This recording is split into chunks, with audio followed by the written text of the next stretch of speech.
Hi friends, welcome to Bingo pink channel. இன்றைக்கி என்ன video பார்க்க போகிறோன்னா, ஒரு ப்ராடக்ட்டோட அன்பாக்சிங் வீடியோ தான் பார்க்க போகிறோம்.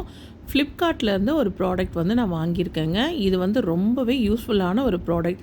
கிச்சனில், டைனிங் டேபிளில், கவுண்டர் டாப்பில், இது போல் எந்த இடத்துல வேணாலும் நம்ம வச்சு பயன்படுத்தலாம். ரொம்ப ரொம்ப யூஸ்ஃபுல்லான ஒரு ப்ராடக்ட்டு.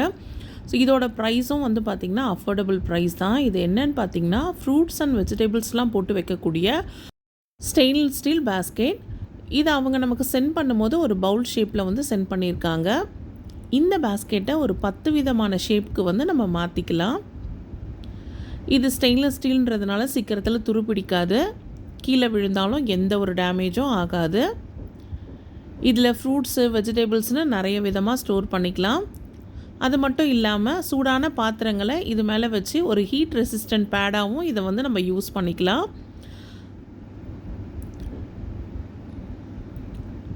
இதோட பேக் சைடை திருப்பினா இதோட ஷேப் வந்து மாறும். ஸோ ஃப்ரண்ட்டில் ஒரு ஷேப்பாக மாற்ற முடியும். அதே பேக் சைடில் வந்து கொஞ்சம் புஷ் பண்ணி இழுத்தா இது போல் ஷேப்பில் வந்து நம்ம மாற்றலாம். இந்த பேஸ்கெட் வந்து எனக்கு ரொம்பவே பிடிச்சிருக்கு. நமக்கு பிடிச்ச சைஸில் நம்ம மாற்றிக்கலாம். அதே போல் நம்ம கிட்ட இருக்கிற ஃப்ரூட்ஸ் அண்ட் வெஜிடபிள்ஸோட குவான்டிட்டிக்கு ஏற்ற மாதிரி இதோட ஷேப்பை வந்து நம்ம மாற்றி வச்சுக்க முடியும். இந்த ஷேப்பில் வந்து பார்த்திங்கன்னா நம்ம ஃப்ளவர் வேஸாக கூட பயன்படுத்திக்கலாம். ஸோ ரொம்ப ரொம்ப சூப்பராக இருக்குது. நீங்கள் யாருக்காவது கிஃப்ட் பண்ணுறீங்க அப்படின்னா கூட இந்த மாதிரியான ப்ராடக்டை கிஃப்ட் பண்ணிங்கன்னா கண்டிப்பாக அவங்களுக்கு இந்த ப்ராடக்ட் ரொம்பவே பிடிக்கும். இந்த பேஸ்கெட் ஒரு மல்டிபர்பஸ் பேஸ்கெட். நம்ம எப்படி வேணாலும் இதை வந்து நம்ம பயன்படுத்திக்கலாம். இந்த ப்ராடக்டோட லிங்க்கை டெஸ்கிரிப்ஷனில் கொடுக்குறேன், கண்டிப்பாக செக் பண்ணி பாருங்கள்.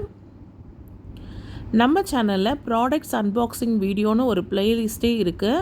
ஸோ அதில் நிறைய ப்ராடக்ட்ஸோட அன்பாக்சிங் வீடியோ இருக்குது. மறக்காமல் அதையும் செக் பண்ணி பாருங்கள்.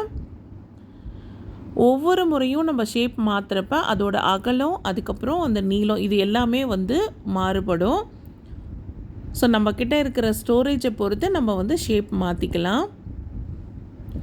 யாருக்கெல்லாம் இந்த ப்ராடக்ட் பிடிச்சிருக்குன்னு மறக்காமல் கமெண்ட் பண்ணுங்கள். அடுத்ததாக என்கிட்ட இருக்க ஃப்ரூட்ஸை வச்சு இந்த பேஸ்கெட்டை ஒவ்வொரு ஷேப்பாக மாற்றி அதில் அந்த ஃப்ரூட்ஸை வைக்கிறப்போ இந்த பேஸ்கெட்டோட ஸ்டோரேஜ் வந்து எந்த அளவுக்கு இருக்குது அப்படிங்கிறது உங்களுக்கு ஒரு ஐடியாவாக கிடைக்கும். ஸோ இனி வந்து அந்த இமேஜை நீங்கள் இப்போ பாருங்கள்.